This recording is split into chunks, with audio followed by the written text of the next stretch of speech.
جنا سر کٹاتے ہیں تیرے نام پہ مردان عرب۔ عزیزی محفل میری کیا مجال کہ میں اس عظیم ہستی کی چاند میں کیا گفتگو کروں کہ جس کی عظمت خالق کائنات کی زبان قدرت سے یوں بیان ہوئی وَرَفَعْنَا لَكَ ذِكْرَكَ، اور کسی مقام پر فرمایا اِنَّا أَعْطَيْنَاكَ الْكَوْثَرَ، تو کہیں یا ایھا المزمل اور یا ایھا المدثر کہہ کر خطاب فرمایا۔ عزیزی محفل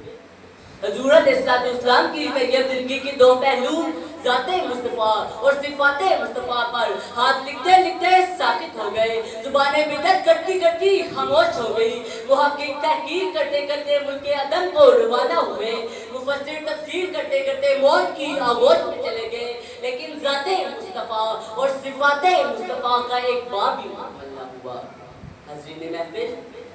میری کیا مجال کہ میں اس محتبین کی شان کے بارے میں لب کشائی کروں کہ جس کے دستے اقدس کی ایک انگلی اٹھتی ہے چاند کو دو ٹکڑے کر دیتی ہے، کہ جس کے ایک اشارے سے درخت اپنی جڑوں کو توڑ کر زمین کو پھاڑ کر آپ کی بارگاہ میں حاضر ہو جاتا ہے، کہ جس ہستی کی نگاہ اٹھتی ہے سراغا گھوڑے سمیت زمین میں دھنس جاتا ہے، پھر جب نگاہ رحمت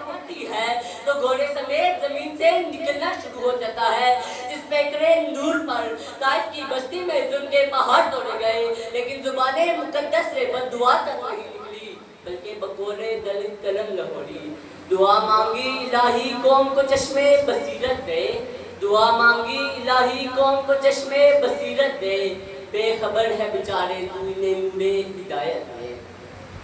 حضرین محفل حضور علیہ السلام کی رحمت کا یہ عالم تھا کہ آپ نے ایک تھپڑ مارے بغیر حضرت عبداللہ بن عباس جیسے مفسر قرآن تیار فرمائے کہ جن کی تفسیر قرآن سے دنیا قیامت تک استفادہ کرتی رہے گی، اور بحیثیت جرنیل ایسے سپہ سالار تیار فرمائے کہ دنیا جنہیں خالد بن ولید کے نام سے جانتی ہے، سچائی کی تربیت کی تو صدیق اکبر بنا دیا، عدل کا درس دیا تو فاروق اعظم بنا دیا، سخاوت کی نگاہ اٹھائی تو عثمان غنی بنا دیا، اور مرتب شجاعت میں علی شیر خدا بنا دیا۔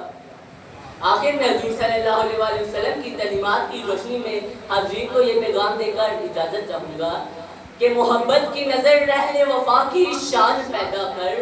محبت کی نظر اہل وفا کی شان پیدا کر، بلندی اور پستی کی ذرا پہچان پیدا کر، دماغ و دل کی قوتیں پنہا رہی اب تک، دماغ و دل کی قوتیں پنہا رہی اب تک، ان کے ابھرنے کا اب کوئی سامان پیدا کر، نہ ہو ماحول سے مایوس دنیا خود بنا اپنی، نہ ہو ماحول سے مایوس دنیا خود بنا اپنی،